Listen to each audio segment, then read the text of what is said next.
You're standing in the kitchen, and your dog walks up to you. You reach down to pet them, and they yawn. You smile, thinking they're tired or relaxed. But what if I told you that yawn wasn't about sleep at all? What if your dog was actually telling you something completely different, something urgent, and you just missed it?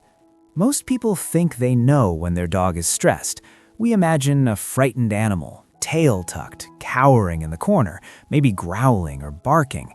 We assume stress in dogs looks obvious, loud, unmistakable. And because of that assumption, we walk past dozens of silent signals every single day, signals that our dogs are desperately trying to communicate. But the truth is far more surprising. Dogs have an entire language of stress that happens in whispers, not screams. Let's talk about what's really happening. When a dog experiences stress, their body doesn't always respond with the dramatic reactions we expect. Instead, they often communicate through what animal behaviorists call calming signals or displacement behaviors. These are subtle, quiet movements that serve a very specific purpose. They're designed to de-escalate tension, communicate discomfort, and prevent conflict. But here's the problem. These signals evolved for other dogs to understand, not humans, and because we're not fluent in this language, we misinterpret them constantly. The first signal is that yawn we talked about. When your dog yawns in a situation that has nothing to do with being tired, they're not bored, they're stressed. Norwegian dog trainer and behaviorist Turid Rugas spent decades studying these signals and identified the stress yawn as one of the most commonly misunderstood. When you lean over your dog, when a stranger approaches too quickly, when there's tension in the house, your dog might yawn. It's their way of saying, "I'm uncomfortable. I need this situation to calm down." The yawn releases tension in their jaw, helps them self-soothe, and signals to others that they're not a threat. But we see it and think, how cute, they're sleepy. Then there's the lip licking, not the kind after eating a treat. This is different. It's a quick flick of the tongue, sometimes so fast you'd miss it if you blinked. Dogs do this when they're uncertain, anxious, or trying to process something stressful. You might see it at the vet's office, during a training session that's too intense, or when two strangers are arguing nearby. It's a tiny gesture, but it's packed with meaning. The dog is literally trying to calm themselves and communicate, "I'm not comfortable right now." Here's where it gets even more interesting. Dogs also show something called whale eye. That's when you can see the whites of their eyes because they're turning their head away but keeping their gaze locked on something they perceive as a threat or stressor. It's that side-eye look. The dog's body might be facing away, but their eyes stay fixed. This happens when a dog feels trapped or cornered, when a child is hugging them too tight, or when someone is in their space and they can't escape. It's a warning sign, a red flag that says, "I'm really not okay with this." And yet, people often think it's cute or harmless. The fourth signal is the head turn. When your dog deliberately turns their head away from you, from another dog or from a situation, they're not being stubborn or aloof, they're communicating avoidance. It's a polite way of saying, "I don't want confrontation."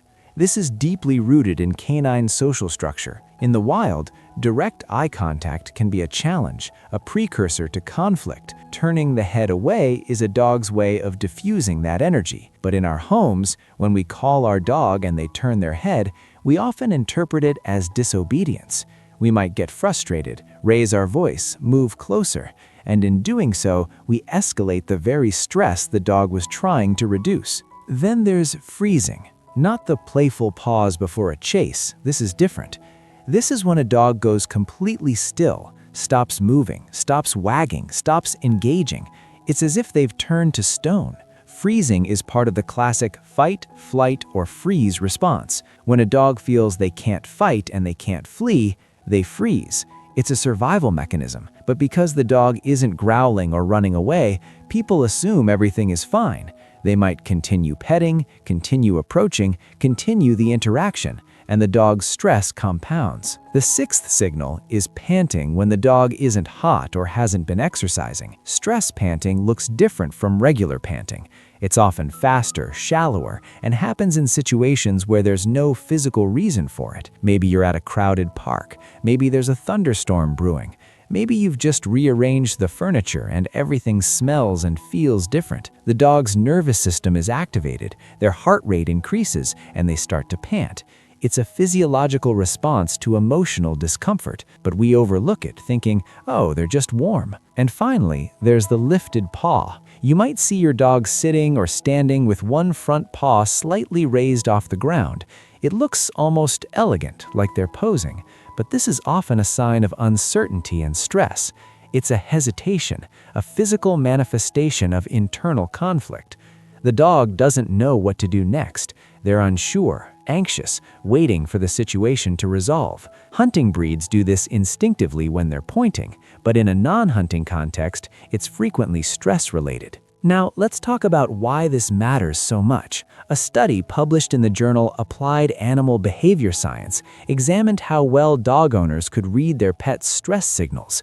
The results were startling. The majority of owners consistently misinterpreted or completely missed the subtle signs of stress. They could identify extreme fear, but the quieter signals went unnoticed. Another fascinating piece of research from the University of Lincoln found that dogs who lived with owners that understood their body language had lower cortisol levels, the hormone associated with stress. In other words, being understood actually makes dogs healthier. So where did all these signals come from? Why do dogs communicate this way? The answer lies deep in their evolutionary history. Dogs descended from wolves, animals that live in complex social groups where cooperation and clear communication are essential for survival. In a wolf pack, unnecessary conflict is dangerous.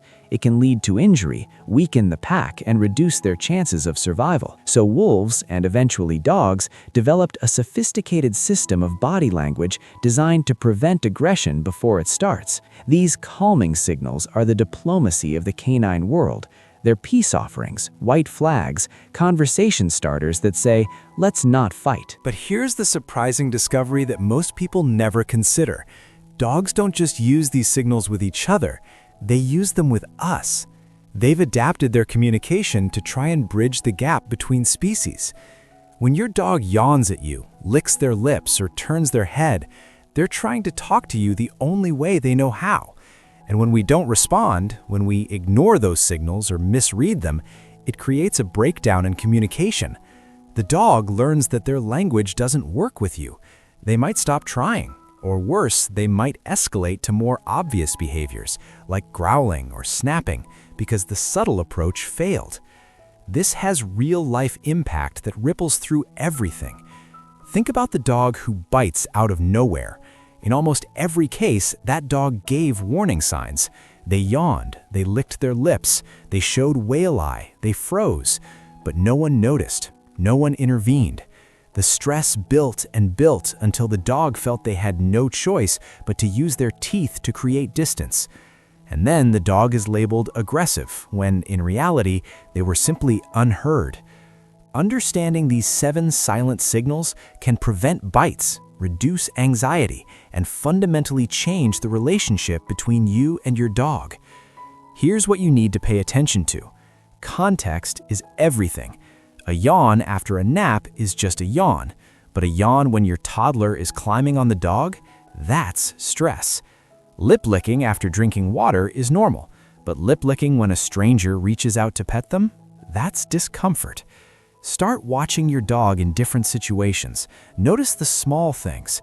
Notice when their body language shifts, and most importantly, respond. If your dog is showing these signals, give them space. Remove them from the stressful situation. Advocate for them. They're counting on you to be their voice in a world that doesn't speak their language.